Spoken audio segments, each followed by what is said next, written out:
মানব জন্ম দিয়েছেন নৃদেহ মাধ্যম সুলভম সুদুর্লভম, যে দুর্লভ মানব জন্ম দিয়েছেন, সুদুর্লভ। এই মানব জীবনের উদ্দেশ্য কি, এই মানব জীবনের লক্ষ্য কি, কেন ভগবান পাঠিয়েছেন, কেন ভগবান, আমরা কি জন্য এসেছি এবং মৃত্যুর পরে আমাদের গতি কি হবে। ভগবানকে পেতে তো আহামরি অনেক কিছু করার প্রয়োজন হয় না। যদি হৃদয় থেকে ভগবানকে ডাকা হয়, যদি হৃদয় থেকে ভগবানের নাম রূপ লীলা মহিমা গুলোকে আস্বাদন করা যায়, যদি প্রেম দিয়ে তাকে ডাকা যায়, ভগবান পাওয়া খুব সহজ। কিন্তু মহারাজ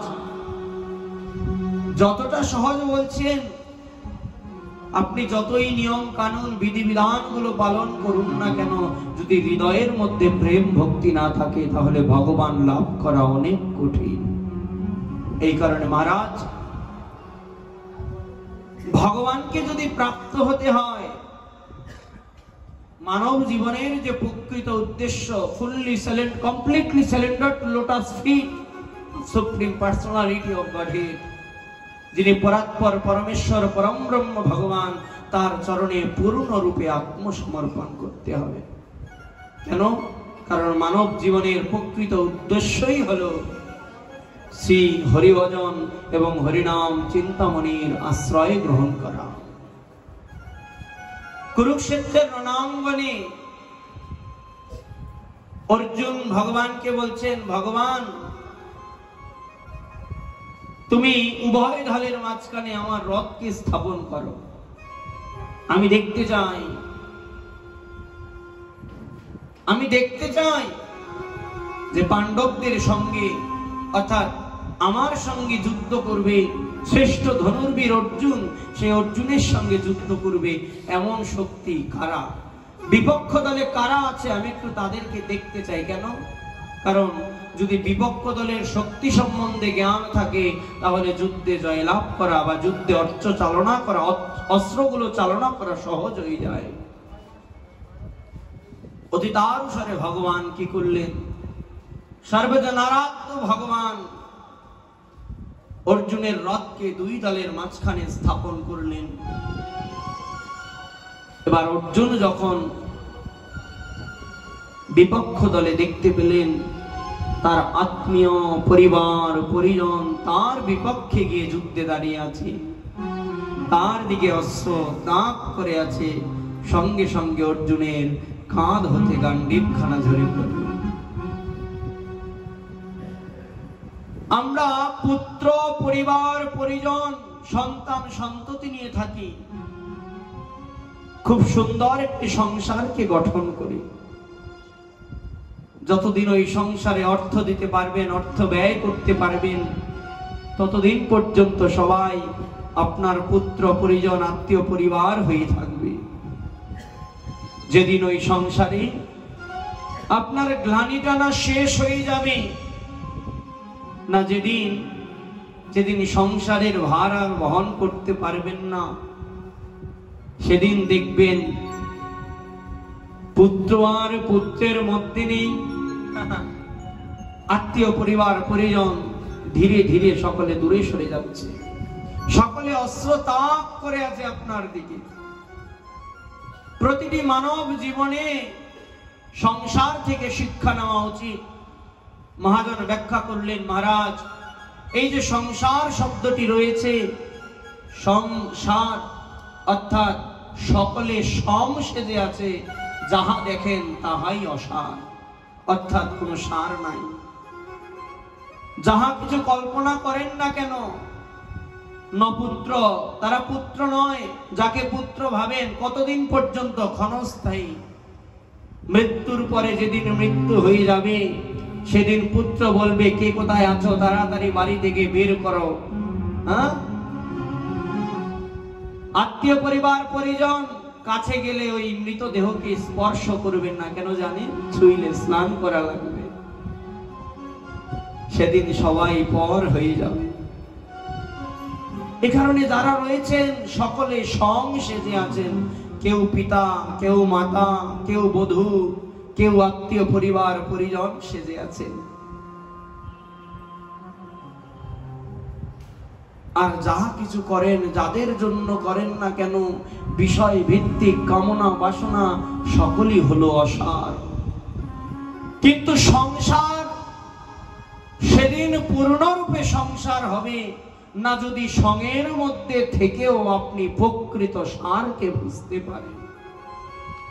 গৃহে থাকো বনে থাকো, গৌরাঙ্গ বলে ডাকো, সুখে দুঃখে ভুলো নাকো, বদনে হরিনাম করো।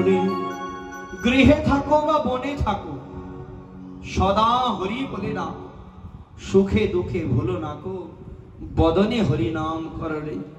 সুখেও ভুলতে বলছে না, দুঃখেও ভুলতে বলছে না। কিন্তু আমরা কি করছি জানেন? যখন দুঃখ আমাদেরকে গ্রাস করে, যখন দুঃখে জর্জরিত হই আমরা, আমাদের অন্য কোনো উপায় থাকে না, তখন আমরা গোবিন্দের চরণ পাদপদ্ম স্মরণ করি। কিন্তু যেদিন দুঃখ উদ্ধার হয়ে চলে যায়, যেদিন সুখের আগমন ঘটে, সেদিন ভগবানের শ্রীচরণ পদপদ্ম থেকে দূরে সরে যাই, নিজেকে দূরে সরিয়ে নিই। কিন্তু মহাজন বললেন দুঃখে তো ভুলবে না, ভগবানকে সুখেও ভোলা যাবে না। সংসার যদি করতে হয়, মহাজন বললেন সংসার হলো দুই প্রকারের। এক হলো বরাহের সংসার, দুই হলো কৃষ্ণের সংসার। যিনি শুধুমাত্র পিতা মাতা বন্ধু বান্ধব আত্মীয় পরিবার পরিজনের কথা চিন্তা করে কামনা বাসনায় জর্জরিত হয়ে মায়ামোহ অন্ধকারে নিজের জীবনকে অতিবাহিত করে সংসার চক্রে গুরু আখ্যায়, তার সংসার হলো বরাহের সংসার। কেন? কারণ ওই সংসারে কৃষ্ণ ভক্তির প্রদীপ প্রজ্বলিত হয় না। যেই সংসারে কৃষ্ণ ভক্তির প্রদীপ প্রজ্বলিত হয় না, মহাজন সেই সংসারকে বললেন বরাহের সংসার। কিন্তু যেই সংসারের প্রধান খুঁটি ওই কৃষ্ণ, এবং যেই সংসারে কৃষ্ণ ভক্তি অনুশীলন হলো প্রদীপের আলোকময়ী প্রজ্বলিত দীপশিখা, শাস্ত্র বলছে, মহারাজ বলছেন, মহাজন বলছেন, ওই সংসার হলো কৃষ্ণের সংসার। এই কারণে মহারাজ, সংসার যদি করতে হয় বরাহের নয়, সংসার যদি করতে হয় বরাহের নয়। বরাহ কি করে? যা তা খায়, যেখানে সেখানে বাস করে এবং যত ইচ্ছা সন্তান সন্ততি উৎপাদন করে। বয়স যখন গাঢ় হয়, একটা সময় দেখা যায় যে বরাহের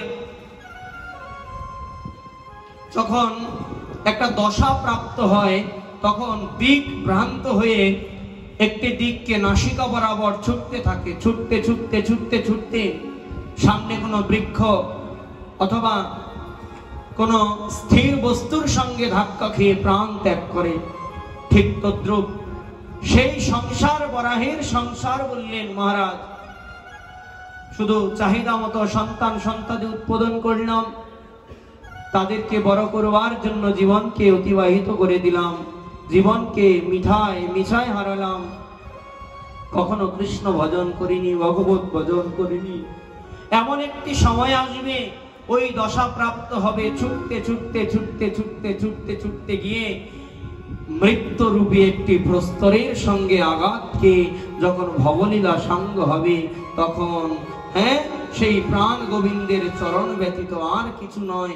এই কারণে বলছে যে ওই চরণকে সম্বল করতে হবে, তাহলে মৃত্যুকালে হলেও ভগবানের চরণ পাদ পদ্ম স্মরণ করা যাবে।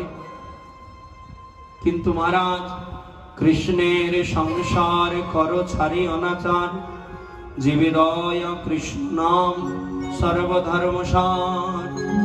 কৃষ্ণের সংসার করতে বলেছেন কিভাবে? অনাচারকে পরিত্যাগ করে।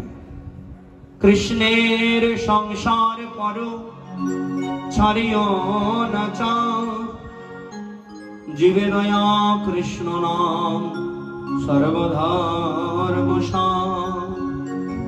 কৃষ্ণের সংসার করো ছাড়িও অনাচার, জীবে দয়া কৃষ্ণ নাম সর্বধর্মসার।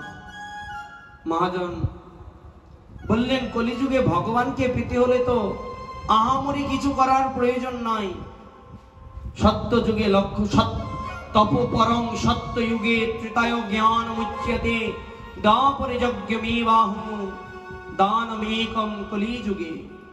বলছে সত্য যুগে প্রধান ধর্ম ছিল যজ্ঞ, যাগ যজ্ঞাদি তপস্যার দ্বারা, তপপরম সত্য যুগে তপস্যার দ্বারা ভগবানকে পরম ব্রহ্মকে লাভ করা যেত।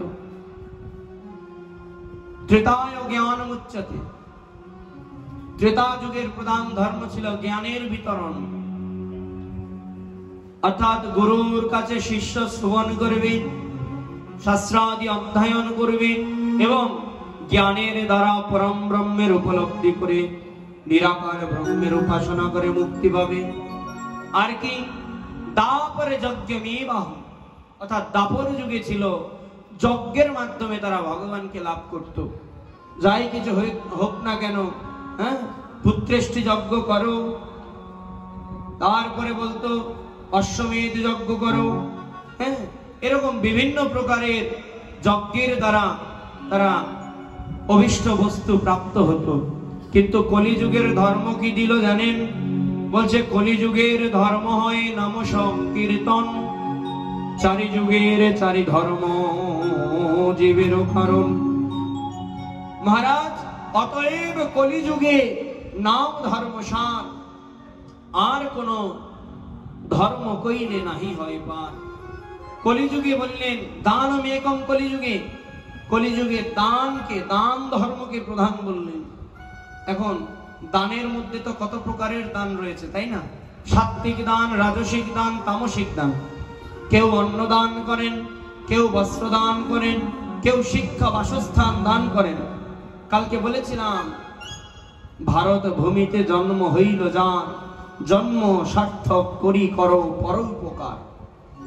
মহারাজ, ভারত ভূমিতে যিনি জন্মগ্রহণ করলেন, ওই জন্ম সার্থক করে পরোপকার করতে বললেন। পরোপকার কিভাবে করবেন? দান ধ্যানের মাধ্যমে। যিনি অন্ন খেতে পান না তাকে অন্ন দিবে, যার বাসস্থান নাই তাকে বাসস্থান দেবে, এইভাবে সাহায্য। হ্যাঁ, এটাও পরোপকার, তবে এই পরোপকার হলো ক্ষণস্থায়ী। যদি চিরস্থায়ী কাউকে উপকার করতে হয়, বলছে তাকে কৃষ্ণ নাম, হরি নাম, ভগবত পাদ পদ্মে স্মরণ দান করো। এই দান হচ্ছে সর্বশ্রেষ্ঠ দান।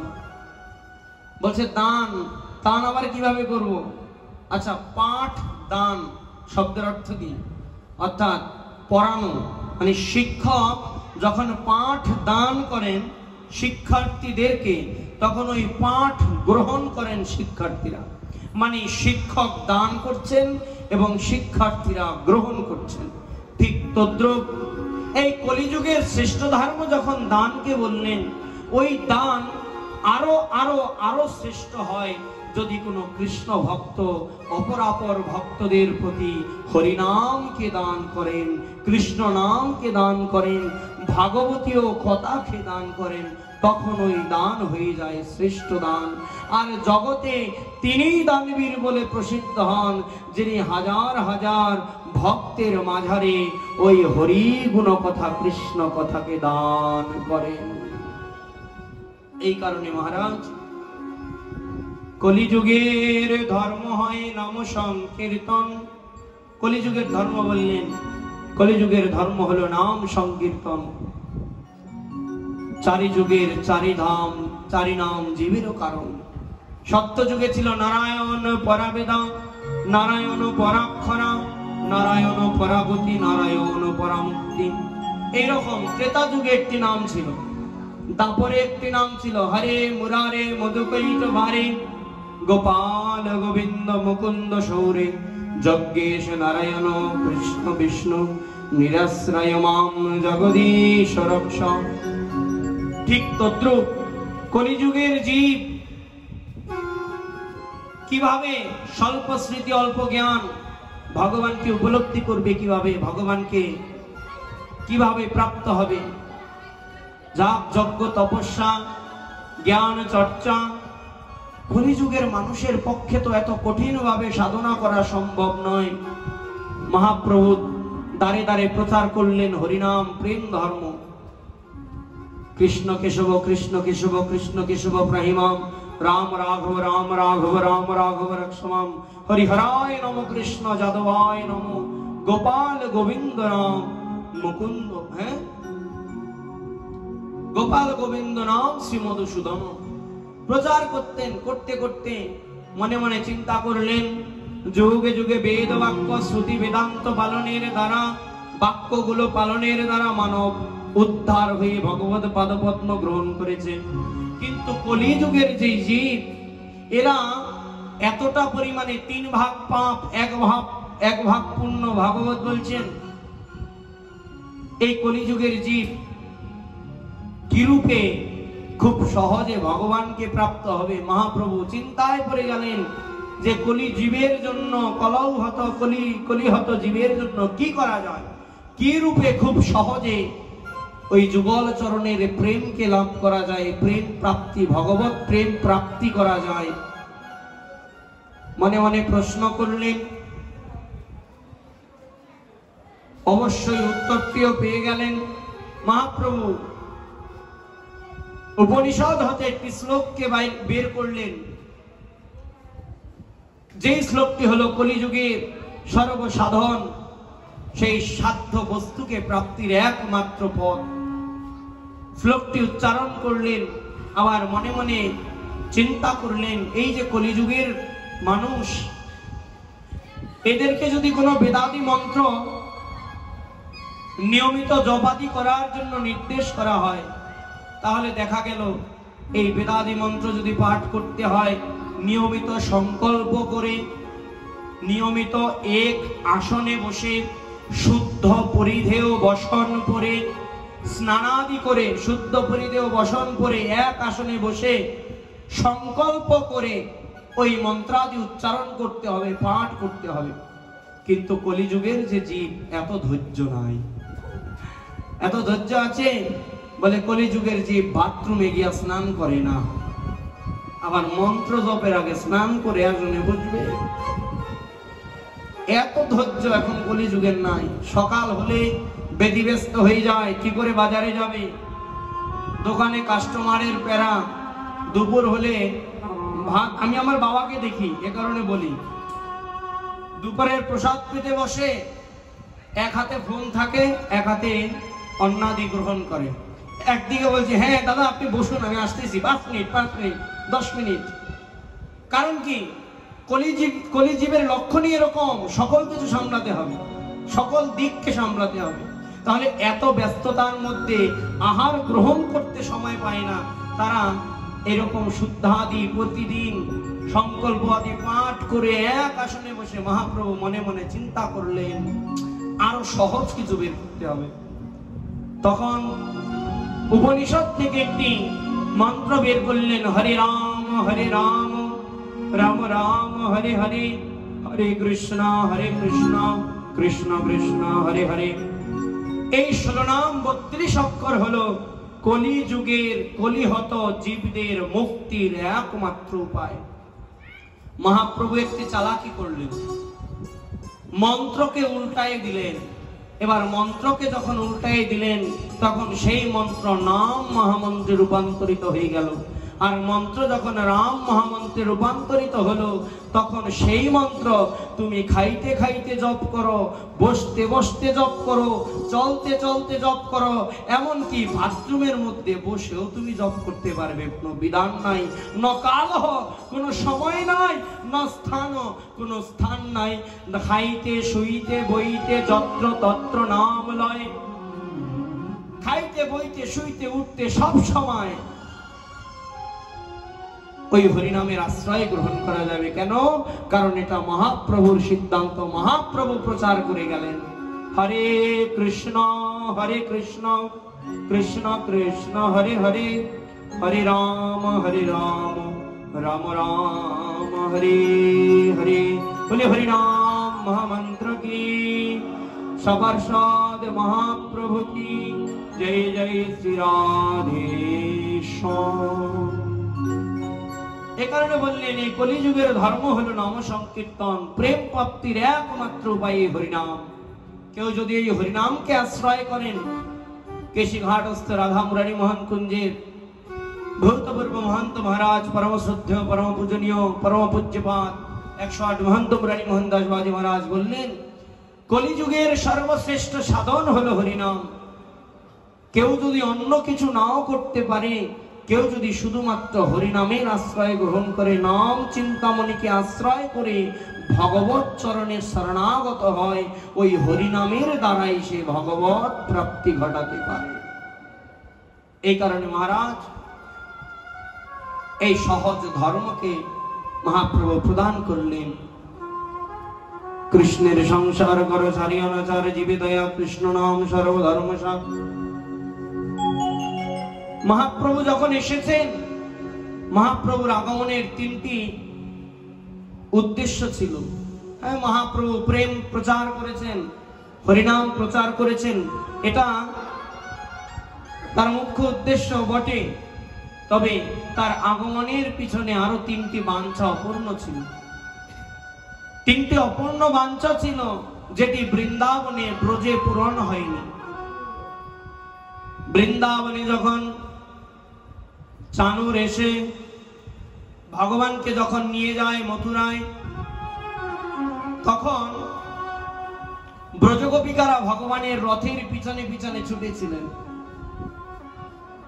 ক্রন্দন করতে করতে করতে করতে ব্রজগোপিকাদেরকে ডেকে ডেকে বলছেন, ভগবান ও ব্রজগোপীগণ,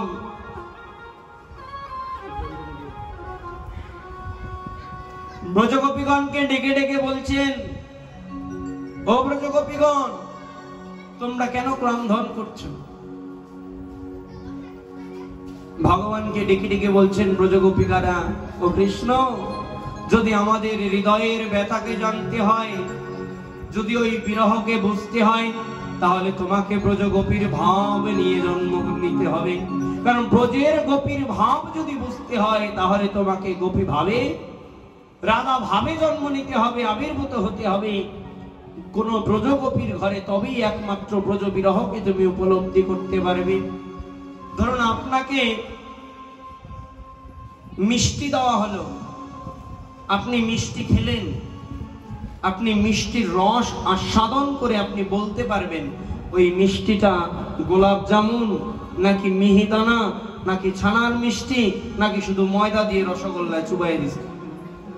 কিন্তু আপনি মিষ্টি খেয়ে মিষ্টির রসকে আস্বাদন করলেন, উপলব্ধি করলেন তার স্বাদ কি, আর আপনি স্বয়ং মিষ্টি হয়ে যাবেন।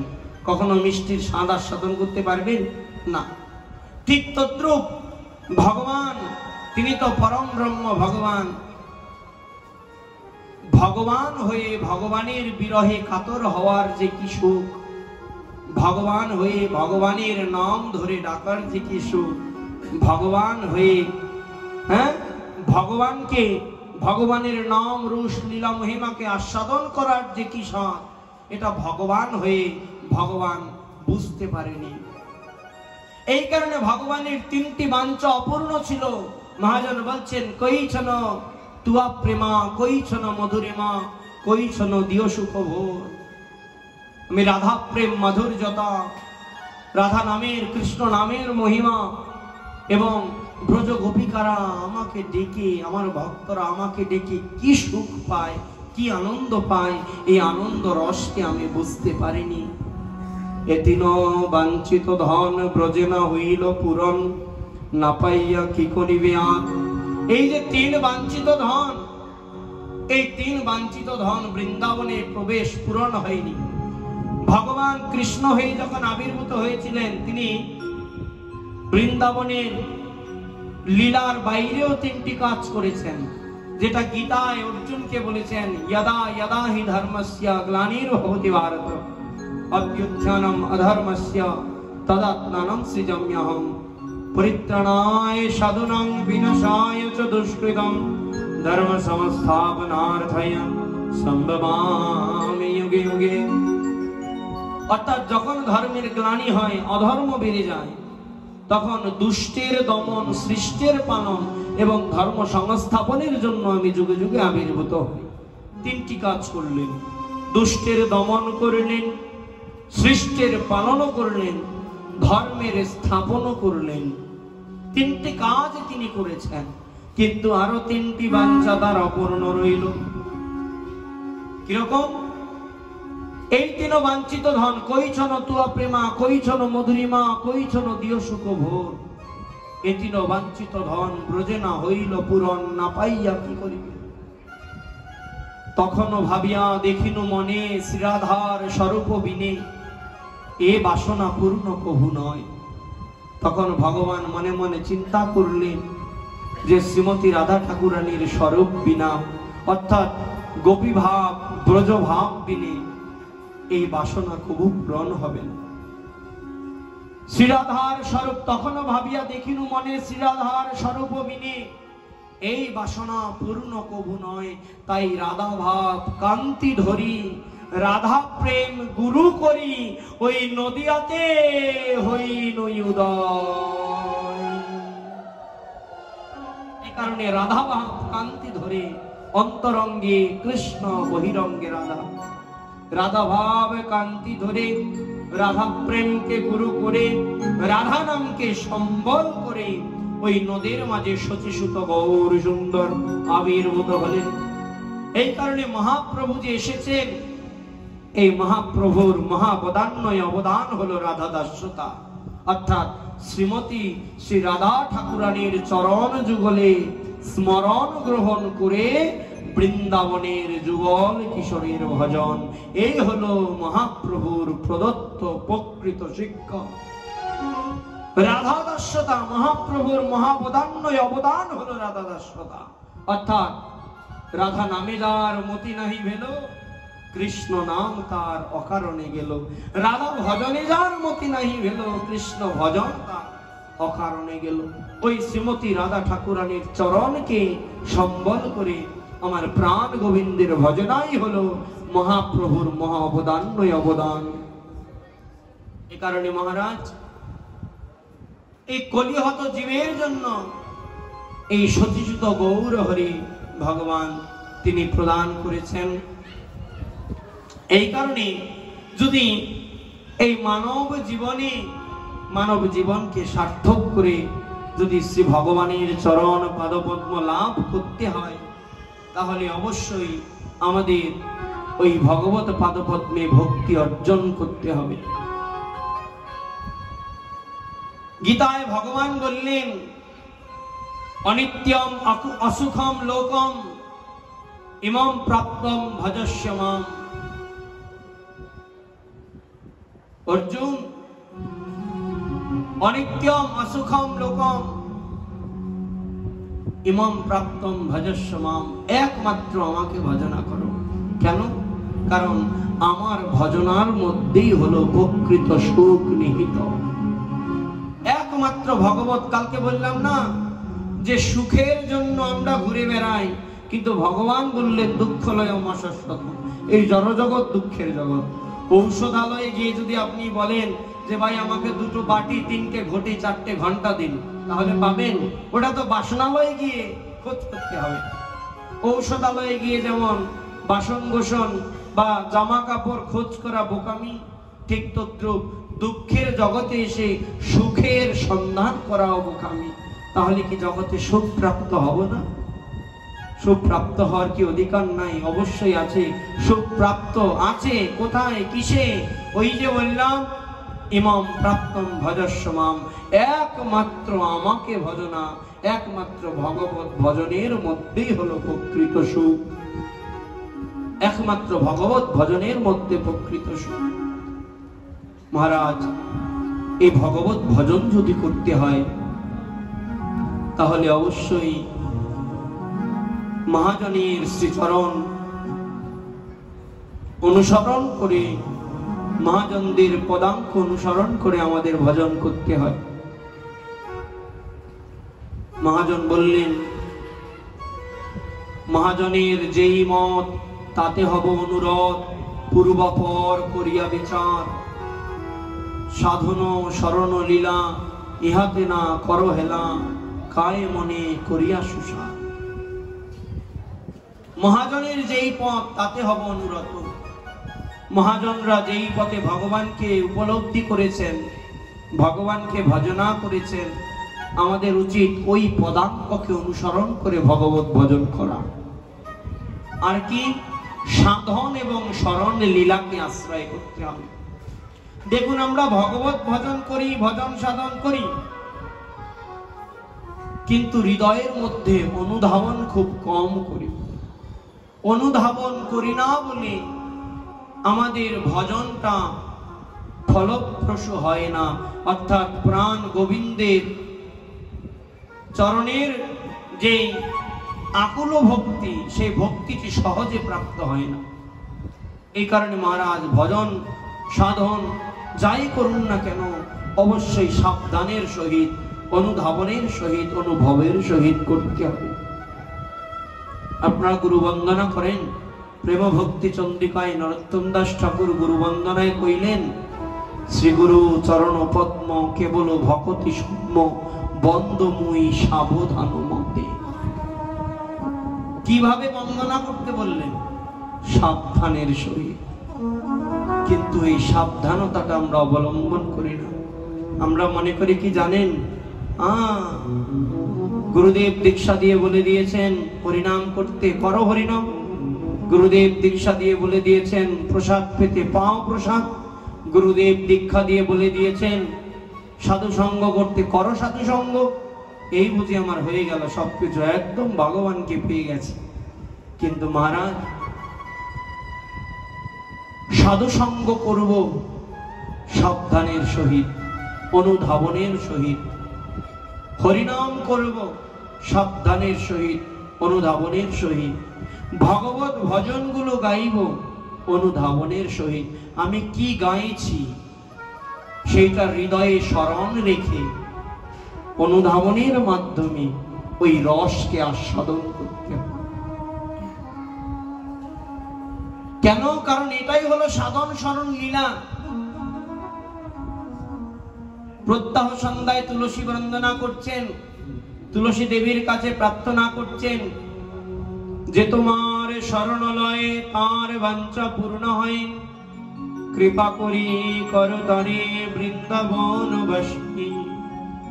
প্রতিদিন সন্ধ্যায় তুলসী দেবীর কাছে, বৃন্দা দেবীর কাছে প্রার্থনা করছেন, বৃন্দা দেবী যে তোমার শরণ লয় তার বাঞ্ছা পূর্ণ হয়, কৃপা করি করো মোরে বৃন্দাবনবাসী। বৃন্দাবনবাসীর প্রার্থনা করছেন, আর মৃত্যুর পরে সমাধিতে অথবা মঠের মধ্যে লিখে দিচ্ছেন স্বর্গীয় অমুক, স্বর্গীয় তমুক। তাহলে সারা জীবন যে বৃন্দা দেবীর কাছে প্রার্থনা করলেন তার কি যথার্থতা রইল? ভোগারতি গাচ্ছেন, ভোগ দিয়েছেন ভগবানকে, ভোগারতি গাচ্ছেন,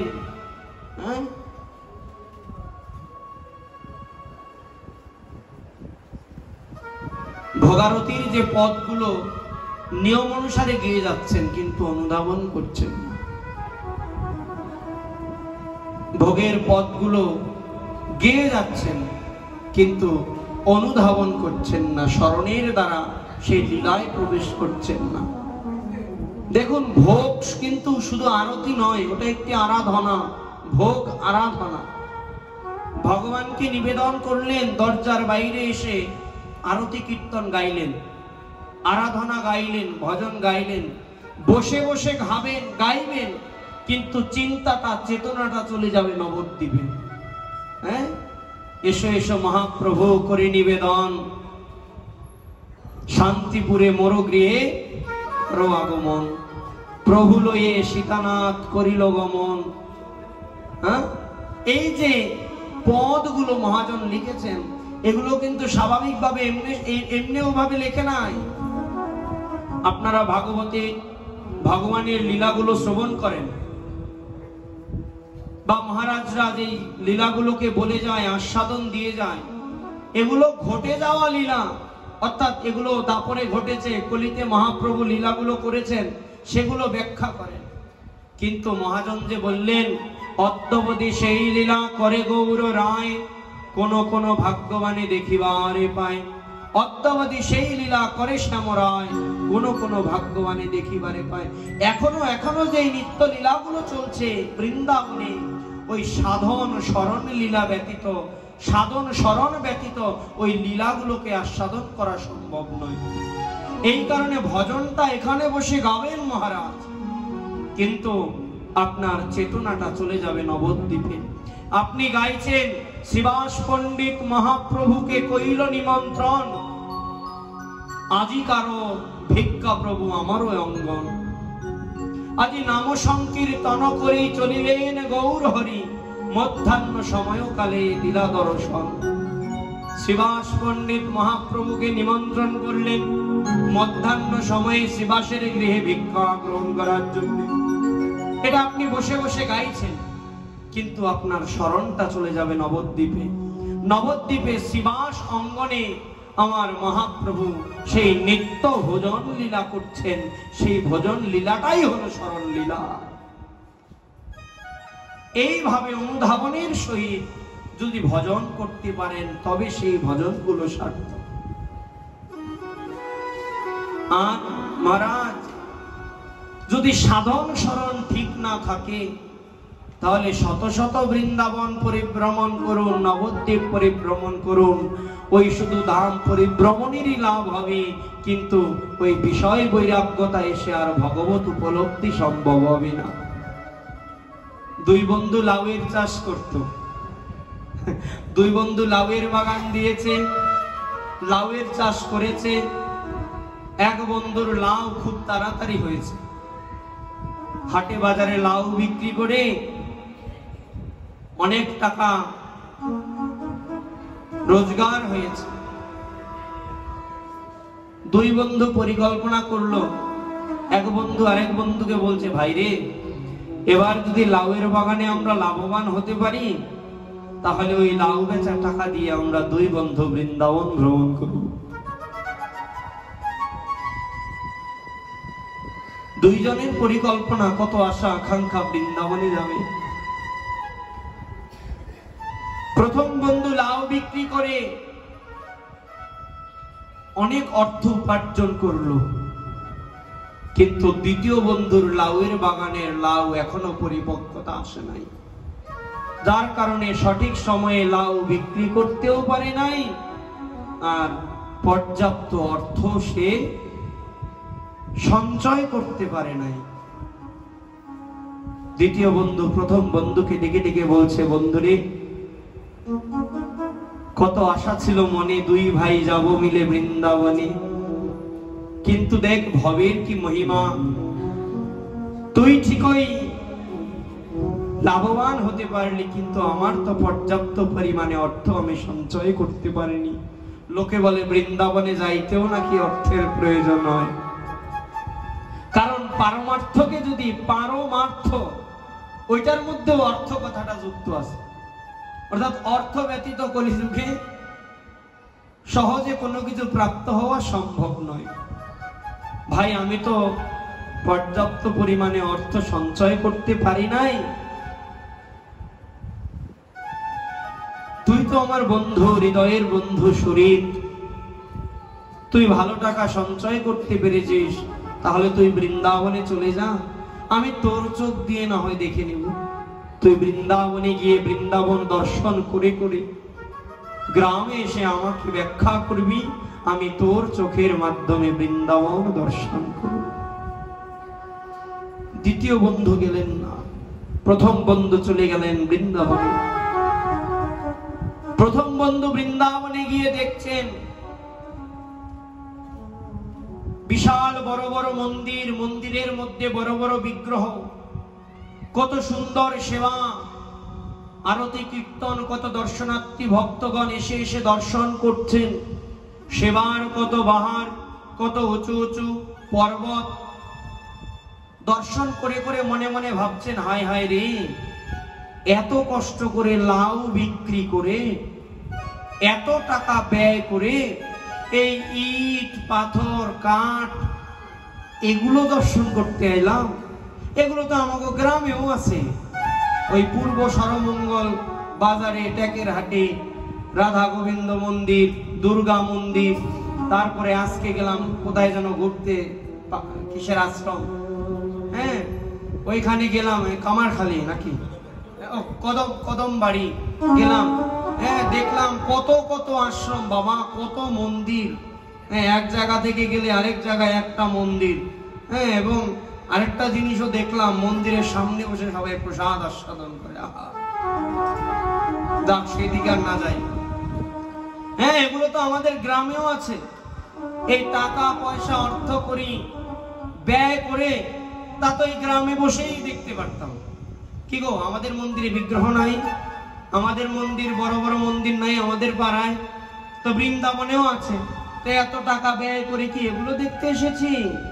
এগুলো তো আমাদের গ্রামেও আছে, আমাদের শহরেও আছে। আয় হায় রে, মনে মনে ভাবছি বৃন্দাবন না জানি কত কিছু, বৃন্দাবনের মধ্যে না জানি কি কি আছে। হায় হায় রে, টাকা পয়সাগুলো সব গেল।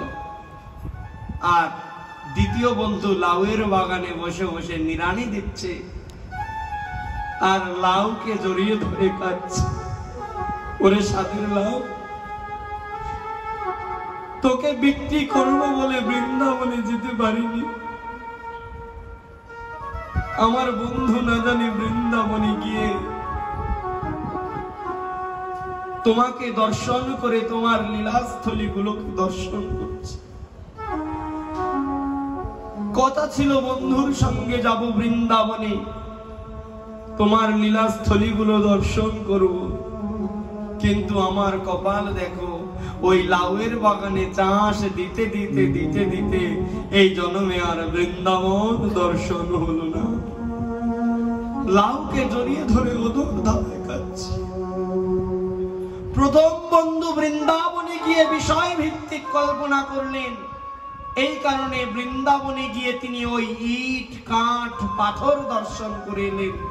কিন্তু দ্বিতীয় বন্ধু লাউয়ের বাগানে বসে লাউকে জড়িয়ে ধরে রাধা গোবিন্দ বলে কাচ্ছে।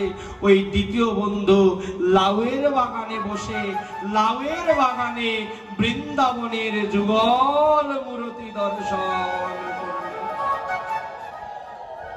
এই কারণে মহারাজ, যাই কিছু করুন না কেন, স্মরণ লীলাটা যদি হৃদয়ে, আপনি যেইখানে থাকেন না কেন, যদি হৃদয়ের মধ্যে সর্বদা ব্রজভক্তি থাকে, যদি হৃদয়ের মধ্যে সর্বদা রাধার অনুগা থাকে, সেই অনুগার বসে যদি ওই শ্রীমতী রাধা ঠাকুরানীকে যদি একবার ডাকেন, আপনি পৃথিবীর যেই প্রান্তে থাকেন না কেন, ওই প্রান্তে বসে আপনি শ্রীধাম বৃন্দাবনকে দর্শন করতে পারেন। ওই শ্রীধাম বৃন্দাবনের যুগল লীলাকে দর্শন করতে পারবেন। যারা বৃন্দাবনে যেতে পেরেছেন তারা তো মহাভাগ্যবান ভাগ্যবতী, তাদের চরণ ধরে আমি প্রণতি জানাই কোটিবার। কিন্তু যারা বৃন্দাবনে যেতে পারেন নাই, হৃদয়ে আশা আছে বৃন্দাবনে যাব, মহাজন তাদের জন্য একটি কথা বলেছেন যে আপনারা গৃহে বসেও শ্রীরাম বৃন্দাবনকে আপনারা বৃন্দাবন পরিভ্রমণের রাধা গোবিন্দের যুগল লীলাস্থলী দর্শনের ফল প্রাপ্ত হতে পারেন। না কিভাবে? ওই লীলাস্থলী গুলোর নাম যদি আপনারা কল্পনা করেন, গৃহের মধ্যে বসে যদি বলেন শ্যাম কুণ্ড, রাধা কুণ্ড, গিরি গোবর্ধন, দ্বাদশ কানন, হ্যাঁ, এইভাবে কমলবন, নিধিবন, ভান্ডিরবন, এইভাবে যদি লীলাস্থলী গুলোকে যদি দর্শন করেন, যদি মানসের দ্বারাও যদি কল্পনা করেন, বলছেন ওই মানসে আপনাদের বৃন্দাবন পরিভ্রমণের ফল হবে। অথবা বলছেন আপনি বৃন্দাবনে যান নাই, বৃন্দাবনে ভগবানের লীলাস্থলী গুলোকেও চেনেন না, নাম জানেন না, কোন জায়গায় কি হয়েছে, বলছে তাও সমস্যা নাই, যদি ঘরের মধ্যে বসে শুধুমাত্র বৃন্দাবন বৃন্দাবন বৃন্দাবন এইভাবে যদি শুধু বৃন্দাবন নামকে উচ্চারণ করেন, বলছে 84 ক্রোশ ব্রজমণ্ডল পরিভ্রমণের বল। কেউ যদি গৃহে বসে শুধু বৃন্দাবন শব্দটিকে উচ্চারণ করেন, তবু আপনার বৃন্দাবন পরিভ্রমণের, কিন্তু হৃদয়ের মধ্যে স্মরণ লীলাটা থাকতে হবে ওই ঘরের, ওইভাবে ওই ভাব দিয়ে ভগবানকে ডাকতে হবে, ওই ভাব দিয়ে ভগবানকে আস্বাদন করতে হবে। রাধা বল্লভী সম্প্রদায়ের একজন মহান সন্ত ছিল, যার নাম ছিল দেবী আনন্দবাই।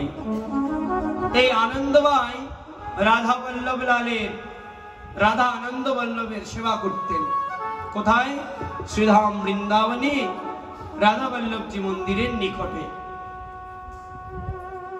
এই আনন্দীবাই একদিন মনে মনে চিন্তা করলেন, ওই শ্রীমতী রাধা ঠাকুরানীর চরণে সমর্পিত হয়েছেন। একদিন মনে মনে চিন্তা করলেন, আহা গো, আমার শ্রীমতী রাধা ঠাকুরানীকে যদি আমি একখানা লাল বেনারসি শাড়ি পরাতে পারতাম, তাহলে আমার রাধারানীকে দর্শন করতে না জানি কত সুন্দর লাগতো। বৃন্দাবনে চলে গেলেন কোন একটি দোকানে। ওই দোকানে গিয়ে দোকানিকে ডেকে ডেকে বলছেন, দোকানি, আমার বৌমা দেখতে গৌরবর্ণ, কাঁচা সোনার মতো গায়ের রং, সম্পর্কে আমার পুত্রবধূ, আমার এই পুত্রবধূর জন্য একখানা লাল শাড়ি দাও। বাবা, দোকানে মনে মনে ভাবছেন, বধূর জন্য লাল শাড়ি কিনতে এসেছে। বলছেন, তা তোমার বধূ কেমন গো? বলছে, কাঁচা সোনার মতো গায়ের বর্ণ, এমন একটা শাড়ি দেবে যাতে শাড়িখানা আমার বধূর গায়ে একদম মানান, মানে উলে থাকে।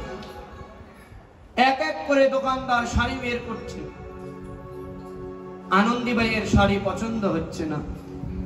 হঠাৎ করে দেখতে পেলেন কি জানো? ওই দোকানের সামনে দিয়ে একজন বেশ্যা যাচ্ছে, একজন পতিতা যাচ্ছে। ওই বেশ্যার গায়ে একখানা লাল শাড়ি পরা ছিল।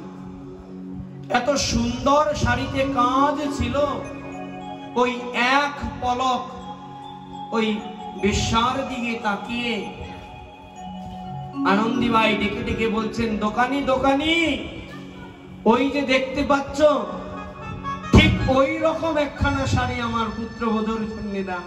আহা, ওই মেয়েটা পরেছে, ওই মেয়েটার গায়ে কত সুন্দর করে ওই শাড়িখানা উজ্জ্বল হয়েছে। যদি আমার ছেলের বউ পরে, না জানি কত সুন্দর লাগবে। সঙ্গে সঙ্গে ছুটে গেলেন। ছুটে গিয়ে ওই বেশ্যার সামনে গিয়ে দাঁড়িয়ে প্রণাম করে বলছেন, মাগো, আমি তোমার সামনে এসেছি কেন জানো? ওই তোমার পরনে যে শাড়িটা রয়েছে, এই শাড়িটা কোন দোকান থেকে কিনেছো বলতে পারো? বলছেন, কেন মা, শাড়ি আপনার পছন্দ হয়েছে, আপনার লাগবে? বলছে, আমার লাগবে, কিন্তু আপনি পরবেন? না না মা, আমি পরবো না।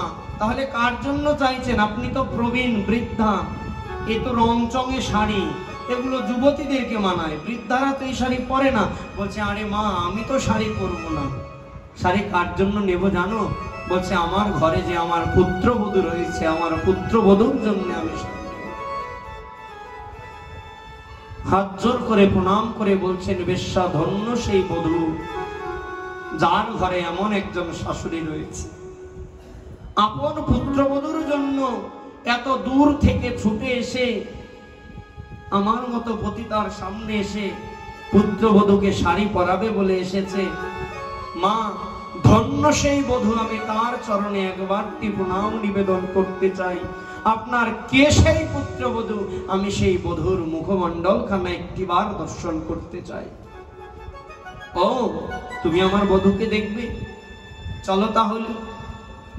চলে এলেন রাধাবল্লভ মন্দিরের পাশে, যেখানে আনন্দবল্লভ থাকেন, সেই আনন্দবল্লভ মন্দিরে সেই যে রাধা আনন্দবল্লভ রয়েছেন, সেই বিগ্রহের যে রাধারানী রয়েছেন, ওই রাধারানীর দিকে তাকিয়ে বলছেন, এই দেখো, এই হলো আমার পুত্রবধূ।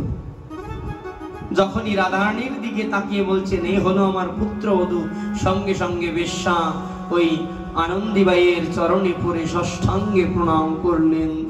আপনি ধন্য মা, আপনি ধন্য। সাক্ষাৎ ব্রজেশ্বরীকে আপন পুত্রবধূ জ্ঞানে আপনি উপাসনা করছেন, আপনি সেবা করছেন। ধন্য আপনার ভাব, ধন্য আপনার ভক্তি। আজও যদি বৃন্দাবনে চলে যান, সেই বৃন্দাবনে রাধা আনন্দবল্লভ মন্দিরে দর্শন করে আসবেন, যার জন্য রাধানন্দীবাই পরবর্তীতে তিনি রাধাবল্লভী সম্প্রদায়ের ছিলেন। এইরূপ ভাব আমাদের থাকতে হবে, এইরূপ প্রীতির সহিত সম্বন্ধটাকে পাকা করতে হবে। যদি ভগবানের সঙ্গে সম্বন্ধটাকে যদি পাকা না করেন তাহলে ভজনে শক্তি আসবে না।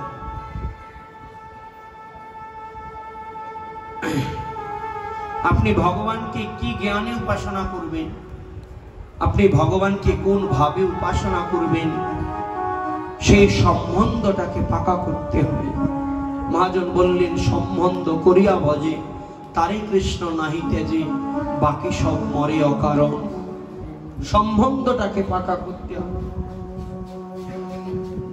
ধন্য এই ভারতবর্ষ, কেন জানেন?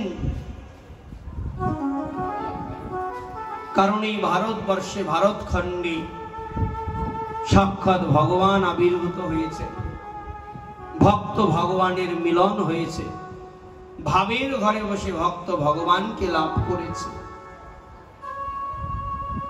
এ কারণে ধন্য ভারতবর্ষের সকল সাধু সন্ত মহাত্মাগণ।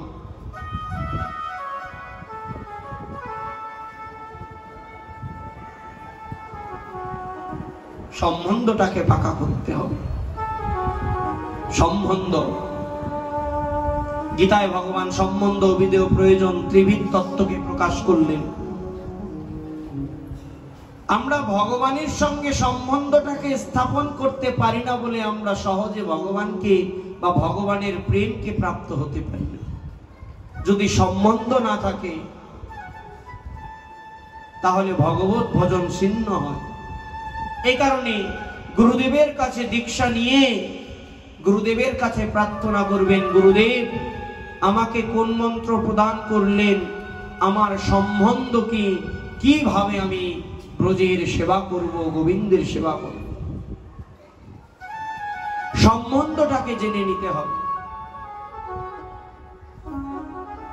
বৃন্দাবনে একজন সন্ত ছিলেন গুলাব খান, যাতে ছিলেন যবন।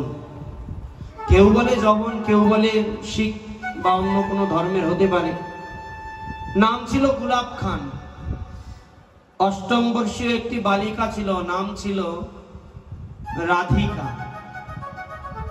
ব্রজবাসী ছিলেন তো, ব্রজে তো রাধা নাম খুব প্রসিদ্ধ। এই কারণে আপন মেয়ের নাম রাখলেন রাধিকা। কিছু সময় অতিবাহিত হয়ে যায়। এই গুলাব খানের স্ত্রী একদিন দেহ রাখে। স্ত্রীর বিরহে গুলাব খান দিনে দিনে ভেঙে পড়তে লাগলেন। গুলাব খানের কাঁধ ছিল কি জানেন? গুলাব খানের একটা শখ ছিল, গুলাব খান খুব ভালো সারেং বাজাতে পারত, সেতারা। এই কারণে বৃন্দাবনের মন্দিরগুলোতে যখন আরতি কীর্তন হতো, আমাদের দীপক দাদার মতো ছুটে চলে যেত একটু কীর্তন করবার জন্য। যেখানে কীর্তন হয়, যেখানে ভাগবতীয় কথা মহোৎসব হয়, সেইখানে ছুটে গিয়ে একটু কীর্তন করতেন। আর ওই কীর্তনে মন্দিরে তো প্রবেশ করতেন না, ওই মন্দিরের বাইরে বসে সিঁড়িতে বসে ওই সেতারাখানা বাজাতেন আর অঝোর ধারায় ক্রন্দন করতেন। দিন যায়, রাত যায়, বছর যায়, প্রতিদিন এই গুলাব খান মন্দিরগুলোতে ঘুরে ঘুরে ঘুরে ঘুরে সেতারা বাজাতেন আর আরতিতে সঙ্গত দিতেন। একদিন হলো কি জানেন? দিন যায়, বছর যায়, অষ্টম বর্ষীয় বালিকা, সে কি বড় হয় না? বিবাহ উপযুক্ত হয়েছেন। লোকে বলছেন, গুলাব খান তোমার মেয়ে বিবাহযোগ্য হয়েছেন, সময় থাকতে ভালো পাত্র দেখে পাত্রস্থ করে দাও। যদি বেশি দিন থাকে তাহলে বাঘ শুকরের নজর পড়বে, তার চাইতে সময় থাকতে কন্যাকে পাত্রস্থ করা ভালো। লোকের কথা শ্রবণ করে করে গোলাপ খান মনে করলেন যে কথা তো ঠিকই, ভালো একটি পাত্র দেখে আপন কন্যাকে বিবাহ করে দিলেন, বিবাহ দিয়ে দিলেন, পাত্রস্থ করে দিলেন। স্ত্রীর মৃত্যু হওয়ার পরে আপন কন্যা ছিল বাঁচবার একমাত্র অবলম্বন।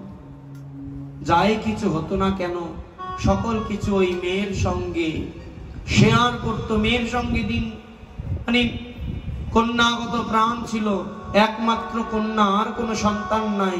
এই কারণে বাঁচবার অবলম্বন হিসেবে কন্যাকে বেছে নিলেন। এবার ওই শেষ অবলম্বন যখন চলে গেল পিতাকে ছেড়ে, সবাইকেই তো যেতে হবে, কেউ তো চিরস্থায়ী নয়, সকলকেই যেতে হবে। আজকে গোলাপ খানকে ছেড়ে গোলাপ খানের কন্যা চলে গেলেন শ্বশুরালয়ে। পুত্রী শোকে কাতর হয়ে ভক্ত গোলাপ খান রাধা রাধা রাধা শুধু রাধা রাধা বলে কীর্তন কান ক্রন্দন করছে। কেউ কিছু বললেও রাধা বলে ক্রন্দন করছেন, কোথাও যাচ্ছেন তো রাধা বলে ক্রন্দন করছেন, কিছু করছেন তো রাধা বলে ক্রন্দন করছেন। রাধাকে আপন মেয়ের বিয়োগ হয়েছে, এই কারণে মেয়ের বিয়োগে, কন্যার বিয়োগে রাধা রাধা বলে ক্রন্দন করছেন গোলাপ খান। এমতাবস্থায় বৃন্দাবনের কোনো এক মন্দিরে কীর্তন শুরু হয়েছে, আরতি শুরু হয়েছে। ভক্ত গোলাপ খান মন্দিরের বাইরে বসে বসে সেতারা বাজাচ্ছে। ওই সেতারা বাজাতে বাজাতে বাজাতে বাজাতে কখন যে ওনার হৃদয়ে খানা সেতারা বাজাচ্ছে, কিন্তু হৃদয়ের মধ্যে কন্যার প্রতি বিরহ, কেবলমাত্র রাধা রাধা রাধা রাধা বলছেন আর সেতারা বাজাচ্ছে। বিরহে দুই নয়ন গঙ্গা যমুনা বেয়ে জল বাড়ি বর্ষণ হচ্ছে। কখন যে সন্ধ্যা গনিয়ে রাত হয়ে গেল, মন্দির দরজা বন্ধ করে দিয়ে পূজারীগণ চলে গেলেন, কিন্তু গোলাপ খান মন্দিরের বাইরে বসে এখনো রাধা রাধা রাধা রাধা রাধা বলে কীর্তন করছে, ক্রন্দন করছে।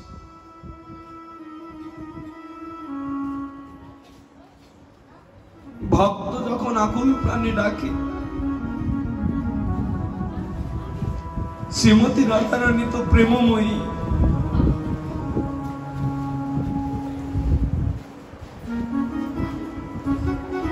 তিনি তো করুণাময়ী। জগতে ভগবান এসেছেন, বিভিন্ন যুগে বিভিন্ন লীলা করেছেন।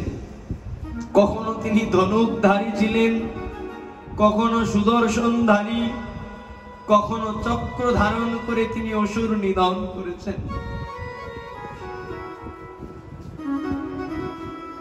কখনো বংশী বাদন করেছেন, আবার ওই বংশী দিয়েও কোনো কোনো অসুরকে মেরেছেন। কিন্তু ওই বংশীধারীর বামে যিনি রয়েছেন করুণাময়ী রাধারানী, কখনো রাধারানীর দিকে তাকাবেন, তিনি এতটা করুণাময়ী, এতটা করুণাময়ী, বিনা অস্ত্রে শুধুমাত্র প্রেম অস্ত্রে তিনি ভক্তদেরকে কাছে ডেকে নেন। একদিন কুঞ্জ হতে বাইরে গেছেন, কতটা কৃপাময়ী দেখুন। কুঞ্জ হতে বাইরে গেলেন, নিধিমনে লীলা করছেন ভগবানের সঙ্গে। লীলা শেষে বিলাস কুঞ্জে ফিরেছেন।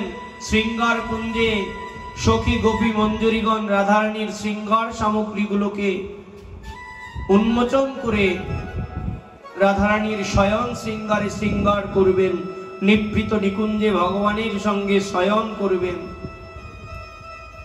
এমতাবস্থায় কোন সখী দেখতে পেল ওই রাধারানীর বসনের মধ্যে একখানা শুকনো পাতা লেগে আছে।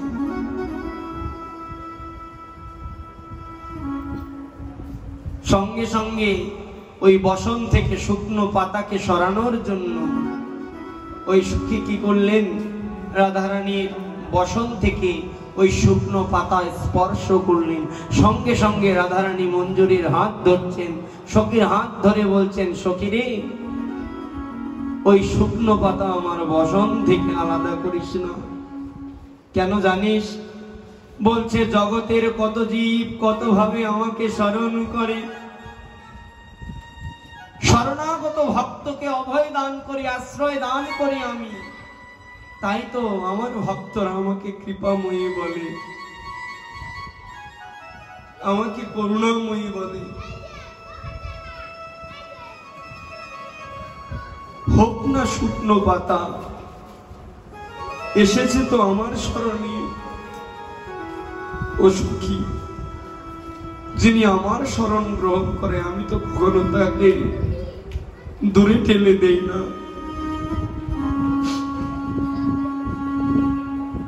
হোক না শুকনো পাতা, এসেছে তো আমার শরণে, যিনি আমাকে স্মরণ করে আমি তো কখনো কাউকে দূরে টেনে দেই না।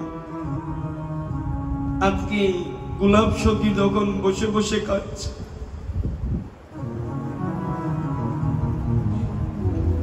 রাধা রাধা রাধা বলে কাঁদছে, ক্রন্দন করছেন আপন মেয়ের জন্যে।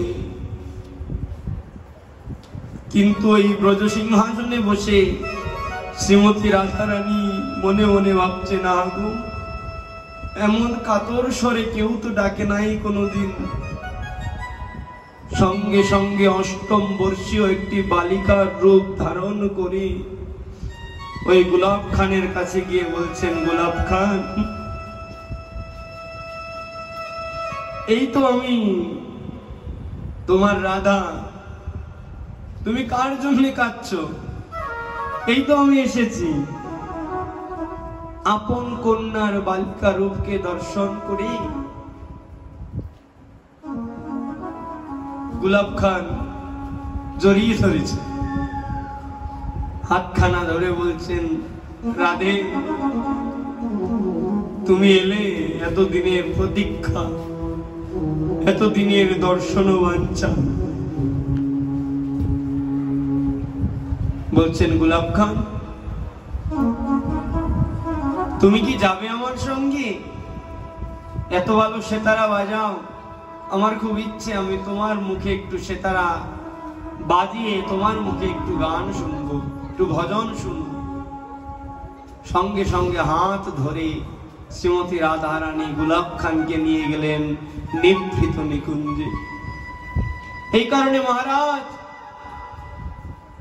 যেদিন থেকে বৃন্দাবনে গোলাপ খানকে দেখা যায় নাই, সেদিন থেকে পূজারীরা মনে করলেন, একই প্রতিদিন তো গোলাপ খান আসে, আজকে এলো না, একদিন দুদিন তিন দিন চার দিন কেটে যায়। মনে মনে ভাবলেন, হয়তো পুত্রী শোকে কাতর হয়ে গোলাপ খান মৃত্যুবরণ করেছে। যদিও দেহ অবশেষকে খুঁজে পাওয়া যায়নি, কিন্তু ওই মন্দিরের বাইরে একখানা ছোট্ট সংকল্প সমাধি নির্মাণ করে, বৈষ্ণব ছিল, ভক্ত ছিল, বিধর্মীয় হলেও রাধারানীর প্রতি আকর্ষণ ছিল, ভক্তির ভগবানের প্রতি আকর্ষণ ছিল, সুন্দর একখানা সমাধি নির্মাণ করে ওখানে প্রতিদিন পুষ্প এবং পুষ্পমালাগুলো প্রদান করতেন। একদিন হলো কি জানেন, হঠাৎ করে কোনো এক পূজারী মন্দির দিকে গমন করছেন, ওই সমাধির পাশ থেকে একজন ডেকে ডেকে বলছেন, ও পূজারী ভাই, তা প্রসাদ নিয়ে মন্দিরে যাচ্ছ, আমাকে কি প্রসাদ দেবে না? পেছনের দিকে তাকিয়ে দেখছেন গোলাপ খান দাঁড়িয়ে। একই গোলাপ খান, তুমি মরো নাই, এতদিন পরে ফিরে এসেছো, কোথায় ছিলে? আমরা তো ভেবেছি মরে গেছো, তোমার সমাধি হয়ে গেছে। গোলাপ খান ডেকে ডেকে বলছেন, মরবো কেন?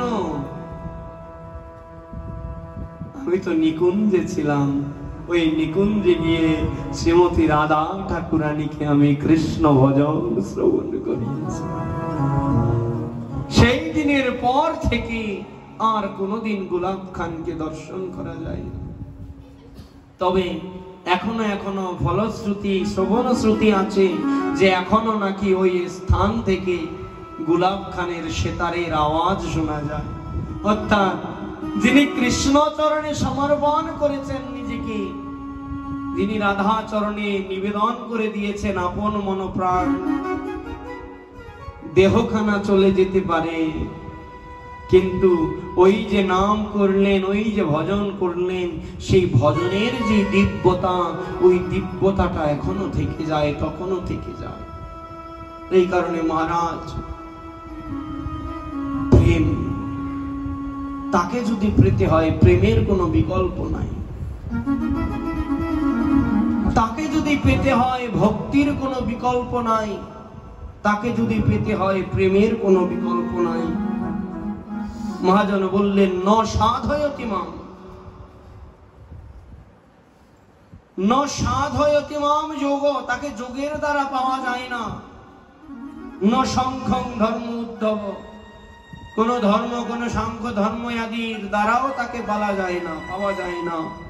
ন সধ্যায়স্তপত্যাগ, কোন সধ্যায় জ্ঞান বিজ্ঞানের দ্বারাও তাকে পরম স্বরূপকে উপলব্ধি করা যায় না।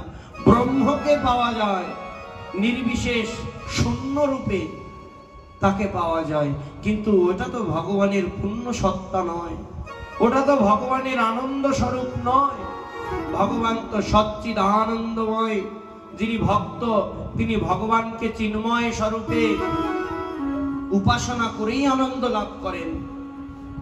এ কারণে বললেন যে তাকে শ্রদ্ধায় জ্ঞান বিজ্ঞানের দ্বারাও তাকে পাওয়া যায় না। তাহলে কিসের দ্বারা পাওয়া যায়? বলছে, ন শ্রদ্ধায় তপস্যাগ যথা ভক্তির মমর্জিতা। ভাগবত বলছেন একাদশ স্কন্ধের ৪র্দশ অধ্যায় ২০-২১ শ্লোকে, যে তাকে ন সাধয়তি মাম যোগ, কোন যোগ সাধনার দ্বারা তাকে পাওয়া যায় না। তাকে কোন সাংখ্য ধর্ম আদি পালনের দ্বারাও পাওয়া যায় না, কোন স্বাধ্যায় তপস্যা আদি কর্মের দ্বারাও তাকে পাওয়া যায় না।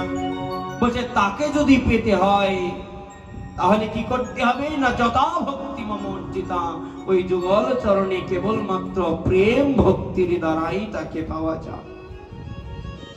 কেবলমাত্র প্রেম ভক্তি অর্জনের দ্বারাই তাকে পাওয়া যায়। ভক্তি পুনাতি মন্নিষ্ঠ সফাক কানপি সম্বেবা,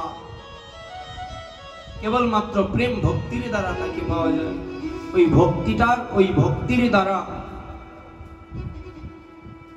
তাকে লাভ করা যায়।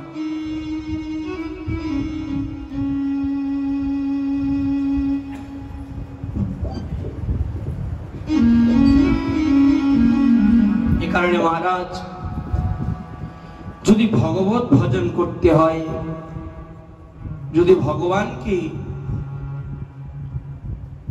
প্রকৃত স্বরূপে যদি তাকে উপলব্ধি করতে হয়, তাহলে একমাত্র কাজ হলো তার চরণে অচলা ভক্তি রাখা। কালকে আলোচনা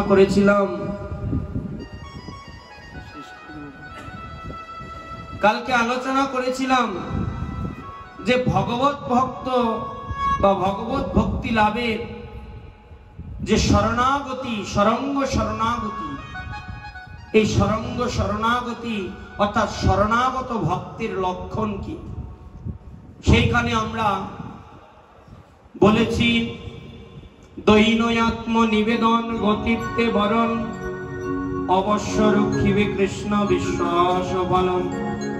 আমরা চারটি স্তরকে ব্যাখ্যা করেছিলাম। প্রথম স্তর ছিল দৈন, দ্বিতীয় স্তর ছিল আত্মনিবেদন, তৃতীয় স্তর ছিল গতিত্বে বরণ, চতুর্থ ছিল অবশ্য রক্ষিবে কৃষ্ণ বিশ্বাস পালন। অর্থাৎ ভগবান রক্ষা করবেন, সেইটাই হলো প্রকৃত বিশ্বাস। এই বিশ্বাসকে যিনি পালন করেন, তিনি শরণাগত ভক্তির লোক। আমরা দুটো ব্যাখ্যাকে বলেছিলাম যে আজকে আলোচনা করব। একটি হলো ভক্তির অনুকূল বর্জন, ভক্তির অনুকূল গ্রহণ এবং প্রতিকূল মাত্র বর্জন। অর্থাৎ শরণাগত ভক্ত তিনি একটা গ্রহণ করবেন, একটা ছাড়বেন। গ্রহণ করবেন কোনটা? যেটা ভক্তির অনুকূল, সেই ভক্তির অনুকূল জিনিসকে গ্রহণ করবেন। অর্থাৎ যার দ্বারা ভগবানকে উপলব্ধি করা যায়, যার দ্বারা ভগবানের সেবার সঙ্গে যুক্ত হওয়া যায়, যেই সঙ্গের দ্বারা ভগবানের ভক্তের সঙ্গ হয়, ভগবানের লীলা মহিমা গুণ রস আস্বাদন করা যায়, সেইটা করবে। যেই কর্মের দ্বারা ভগবত ভক্তি অর্জন হয় সেই কর্ম করবেন।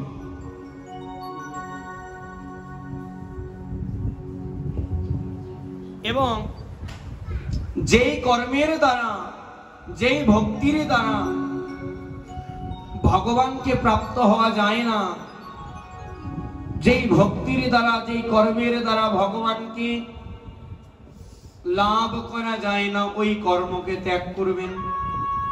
যেই কর্মের দ্বারা ভগবানকে প্রাপ্ত হওয়া যায় না, ওই কর্মকে পরিত্যাগ করবেন। যেই সঙ্গের দ্বারা ভগবত ভক্তি অর্জন করা যায় না, ওই সঙ্ঘকে পরিত্যাগ করবেন। অর্থাৎ ভক্তির অনুকূল, অর্থাৎ যার দ্বারা ভক্তি লাভ করা যায় সেই অনুকূল বস্তুগুলোকে গ্রহণ করবেন, এবং যেগুলো ভক্তির প্রতিকূল, যা কৃষ্ণ ভক্তির পথে বাধা, সেইগুলোকে বর্জন করবেন। এবার এর মধ্যে কিন্তু অনেক কিছু আছে মা, যেমন আহারের শুদ্ধিতা। যদি ভজন করতে হয় শুদ্ধ রূপে, পূর্ণ রূপে, আহারের শুদ্ধতা মাস্ট বি। আহার শুদ্ধ সপ্ত শুদ্ধি। যদি আহার শুদ্ধি হয় তাহলে আপনার সত্তা শুদ্ধি হবে। এই কারণে ভজনের মধ্যে আহার শুদ্ধিতা হলো প্রধান। মহাপ্রভু কলিযুগের জীবের জন্য তিনটি পথ প্রদর্শন করলেন। কি কি জানো? জীবে দয়া, নামে রুচি, বৈষ্ণবে সেবন, ইহা হইতে ধর্ম নয় শোনা সনাতন। মহাপ্রভু চারটি ধর্ম, তিনটি পথকে তিনি দেখালেন। প্রথম দিলেন জীবে দয়া, অর্থাৎ জীবে সেবা করতে হবে, জীবের প্রতি দয়া উপস্থাপন করতে হবে। আর কি? নামে রুচি, অর্থাৎ নামের প্রতি রুচি রাখতে হবে। আর কি? বৈষ্ণব সেবন, অর্থাৎ গুরু বৈষ্ণবের প্রতি সেবা রাখতে হবে। এই তিন প্রকারের দ্বারা ভগবত ভজন করতে হবে। এই কারণে মহারাজ, যদি ভগবত ভজন করতে হয় অনুকূল বস্তুগুলোকে গ্রহণ করে প্রতিকূল গুলোকে বর্জন করতে হবে। এই হলো সারঙ্গ শরণাগতির 6টি শরণাগতি। এবং আজকের যে আলোচনার বিষয়বস্তু ছিল ভগবানকে লাভ করার একমাত্র উপায়, ভগবানকে লাভ করার উপায় এবং মানব জীবনের মুখ্য উদ্দেশ্য কি। ভগবানকে লাভ করার উপায় হলো কেবলমাত্র ভক্তি এবং প্রেমের দ্বারা ভগবানকে ভজন, ভগবত ভজন, অর্থাৎ প্রেম এবং ভক্তি। এবং মানব জীবনের প্রকৃত উদ্দেশ্য হলো ভগবানের শ্রীচরণ পদপদ্ম লাভ, অর্থাৎ হরি ভজন। তো আজকে দ্বিতীয় দিবসীয় ভাগবতীয় কথা আমরা এখানে বিশ্রামে জানলাম। আগামীকাল ভাগবত পাঠ আস্বাদন করাবেন পরম পূজ্যপাদ শ্রী মিলন গোস্বামী মহারাজ।